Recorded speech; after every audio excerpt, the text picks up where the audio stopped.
মধ্যে কি লেখা আছে? এমনি ভাবে আজরাইল ডাক দিয়ে বলে, ও আল্লাহ, আমার সাইনবোর্ডের মধ্যে লেখা আছে তোমার যে ব্যক্তিরা মুমিন বান্দা, ওই মুমিন বান্দাটার নামের উপরে নূরে চমকাইতেছে। সুবহানাল্লাহ। মুমিন ব্যক্তির নামের উপরে নূরে চমকাইতেছে। আল্লাহ জানিয়ে দিলেন, আজরাইল ও আল্লাহ নবী, বিশ্ব নবী রহমাতুল লিল আলামিন ডাক দিয়ে বলে, পৃথিবীর মানুষেরা আমি নবীজি আশ্চর্য হয়ে গেলাম, আজরাইলের আকৃতি এত বড়। আল্লাহ নবী বিশ্ব নবী রহমাতুল লিল আলামিন আশ্চর্য হয়ে গেলেন।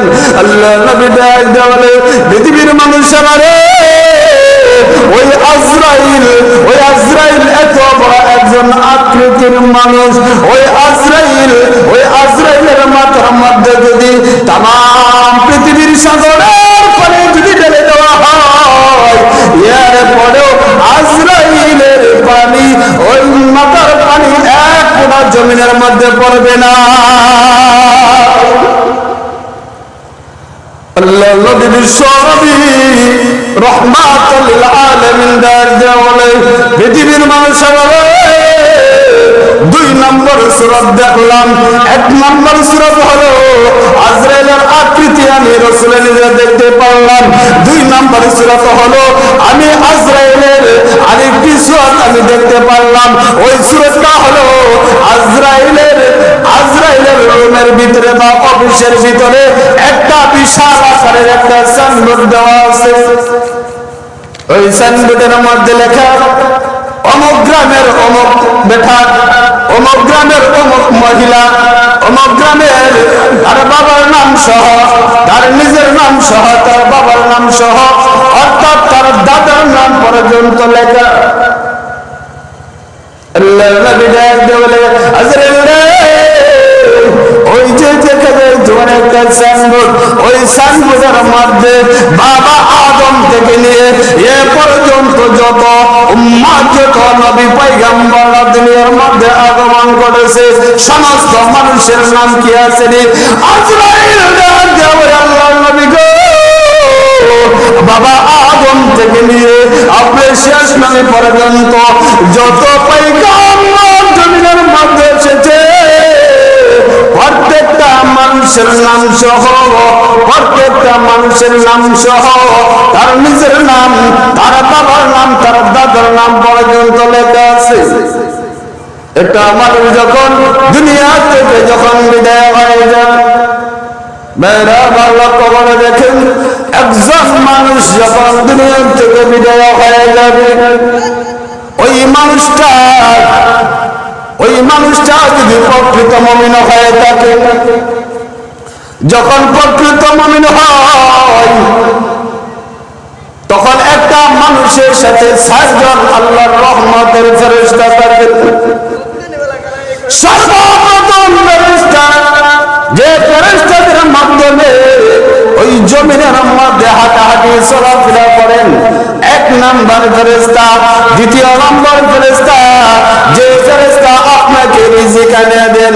দ্বিতীয় নাম্বার ফেরেশতা চলে গেল, দ্বিতীয় নাম্বার ফেরেশতা। তৃতীয় নম্বর ফেরেশতা, যে ফেরেশতার মাধ্যমে আপনি শ্বাস নিঃশ্বাস নেন, এ হলো তৃতীয় নম্বর ফেরেশতা।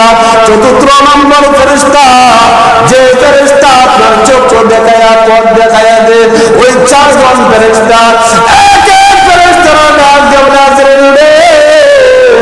আমি অমুক গ্রামের মধ্যে গিয়েছিলাম, আমি অমুক বেটার কাছে আমি দেখেছিলাম, অমুক বেটা উনি হাঁটতে পারে না, উনি হাঁটতে পারে না, চলতে পারে না, উনি মনে হয় আর জমিনের মধ্যে আর হাঁটতে পারবে না। আজরাইলের কানের মধ্যে ফেরেশতা যখন খবর পৌঁছায় দেয়, আজরাইল ডাক দিয়ে বলে, প্রভু গো, এখন কি করতে পারি? আল্লাহ জানিয়ে দিলেন, আজরাইল অপেক্ষা করবে, অপেক্ষা করবে, দেখি আরেকজন ফেরেশতা এসে কি বলে। দ্বিতীয় নম্বর ফেরেশতা চলে আসে, দ্বিতীয় নম্বর ফেরেশতা এসে বলেন, আজরাইল আমি ঘুরে ঘুরে দেখি দেখেছি, আমি তামাম পৃথিবীর মধ্যে ঘুরে ফিরে দেখেছি, যে বান্দাটা মৃত্যুবরণ করবে ওই বান্দাটা আর জমিনের মধ্যে হাঁটতে পারবে না। আর দ্বিতীয় হলো ওই বান্দাটা আর রিজিকের জন্য আমি প্রত্যেক এলাকার মধ্যে রিজিক তালাশ করলাম, কিন্তু দেখলাম তার জন্য রিজিকের কোনো ব্যবস্থা করা হয় নাই। মনে হয় ওই লোকটা আর জমিনের মধ্যে থাকতে পারবে না। আজরাইল ডাক দিয়ে বলল, তোমার 2 নম্বর ফেরেশতা চলে আসলো। এখন আল্লাহ জানিয়ে দিলেন, আজরাইল রে অপেক্ষা করো রে, আজরাইল অপেক্ষা করো। সুবহানাল্লাহ। আজরাইল অপেক্ষা করে আজরাইল।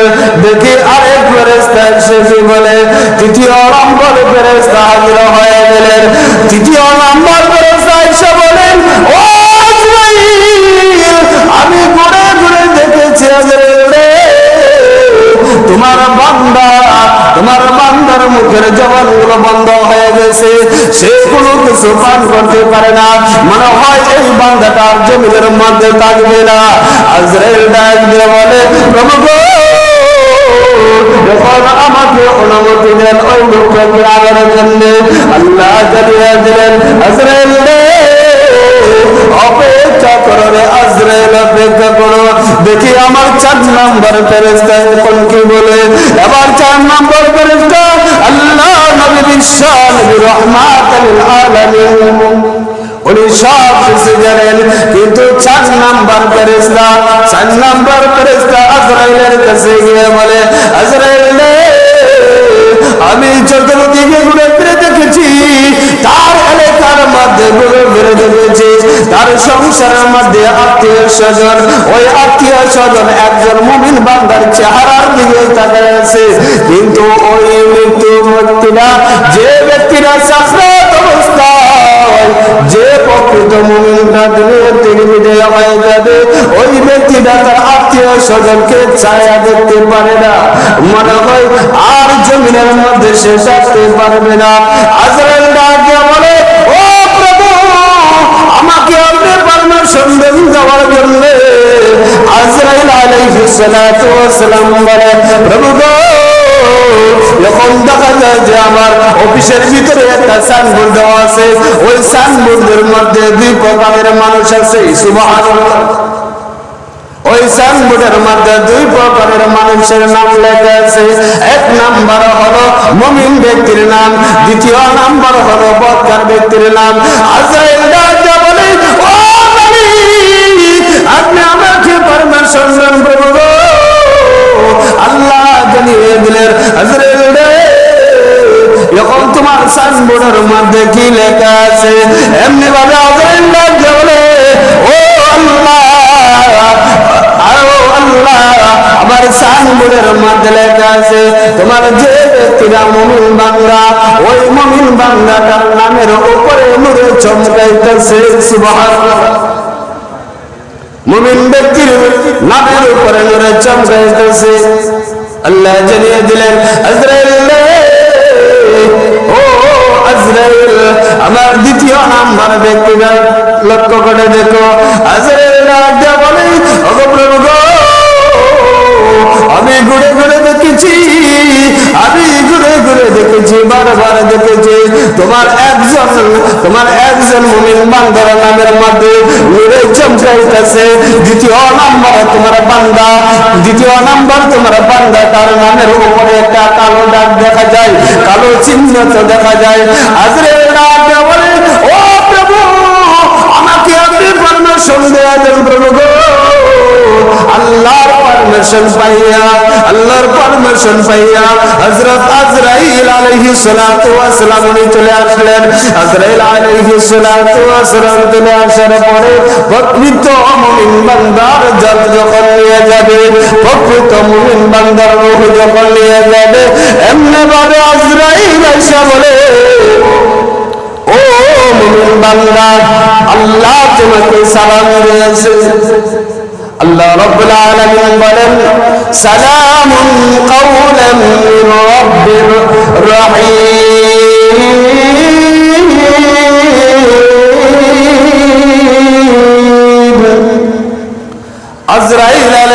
সালাতু ওয়াস সালাম মুমিন ব্যক্তির কানে কানে আয়েশা বলে দিবে, ও মুমিন বান্দা, আল্লাহ পাক রব্বুল আলামিন তোমাকে সালাম দিয়েছে, তুমি ওই সালামের জবাবগুলো নিয়ে নাও।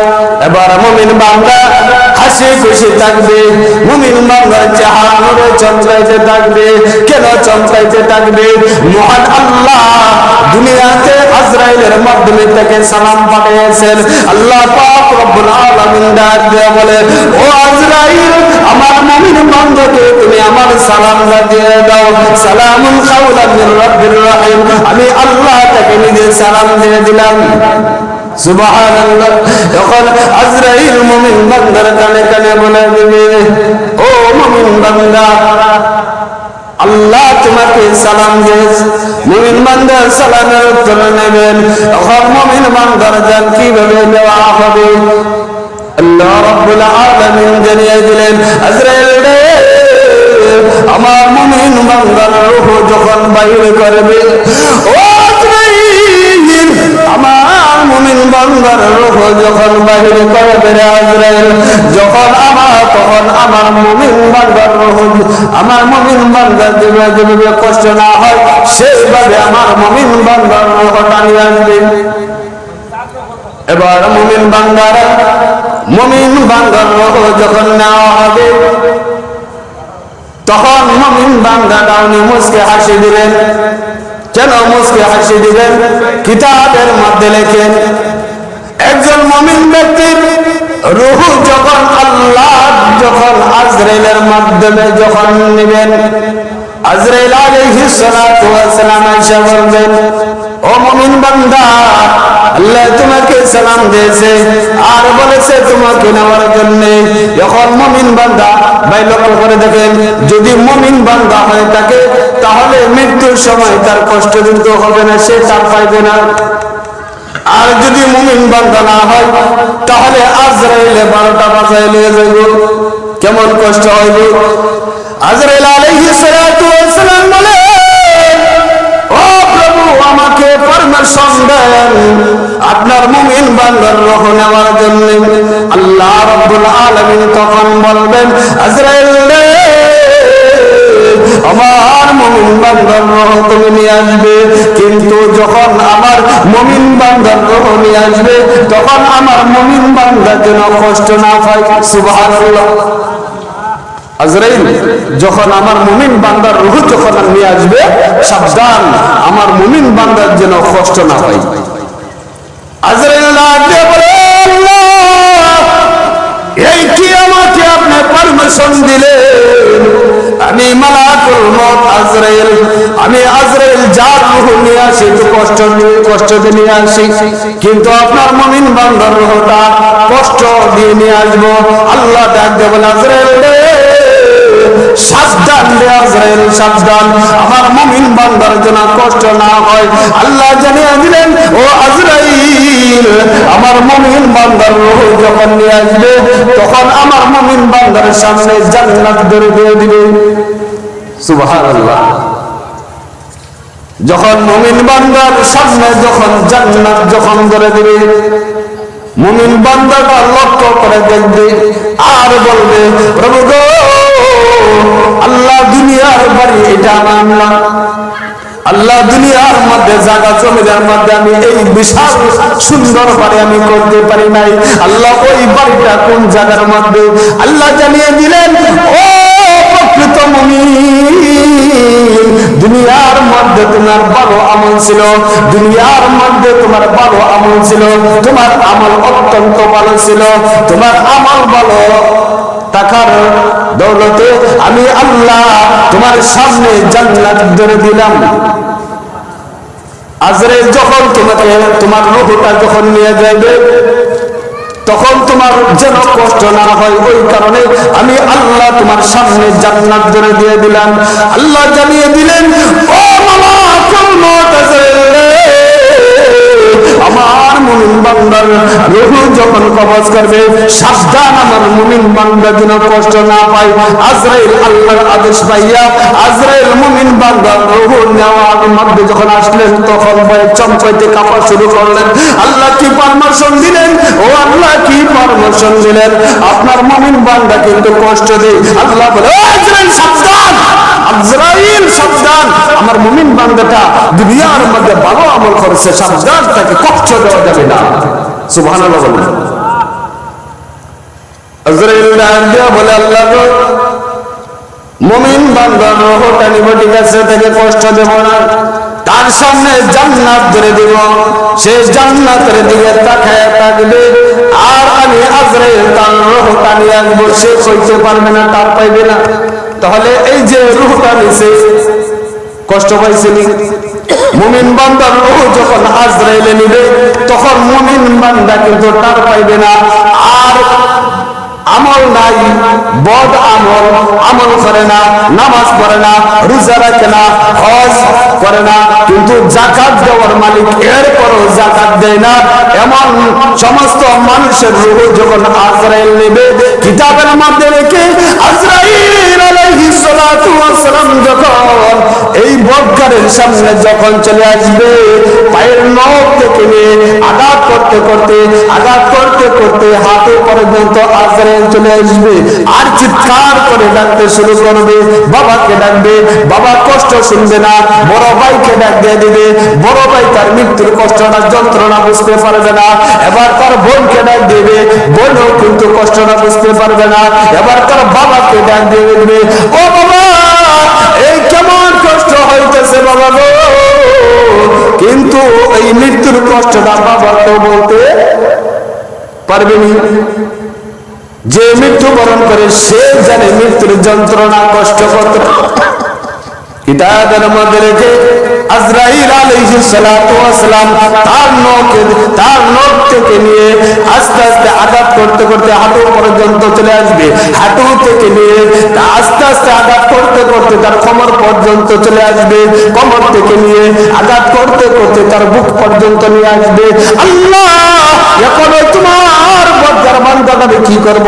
আল্লাহ তখন ডাক দিয়া বলবে, আজরাইল রে, আমার হুকুম আহকাম মানে নাই, নামাজ পড়ে নাই, রোজা রাখে নাই, হজ করার সামর্থ্য আছে, এরপর হজ করে নাই, ও আজরাইল, আমার ওই বান্দাটার যাকাত দেওয়ার তৌফিক আছে, যাকাত দিতে পারে, এরপরও যাকাত দিল না। আজরাইল ওই বান্দাটাকে আরো শাস্তি বেশি দাও।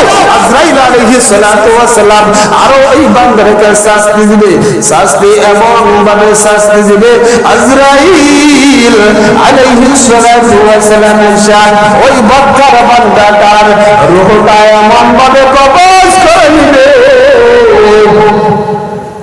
একমাত্র ওই বান্দাটা ছাড়া আর ওই পৃথিবীতে কেউ ওই কষ্টটা আর বুঝতে পারবে না। কেমন কষ্ট হবে! আল্লাহু আকবার, আল্লাহু আকবার। আর যদি মুমিন বান্দা হয়ে থাকে, তাহলে তার রূহটা যখন নেওয়া হবে তখন সুন্দর করে নেওয়া হবে। আর যদি বদকার হয়ে থাকে, তাহলে মৃত্যুর কষ্টটা, যন্ত্রণাটা তো হবে।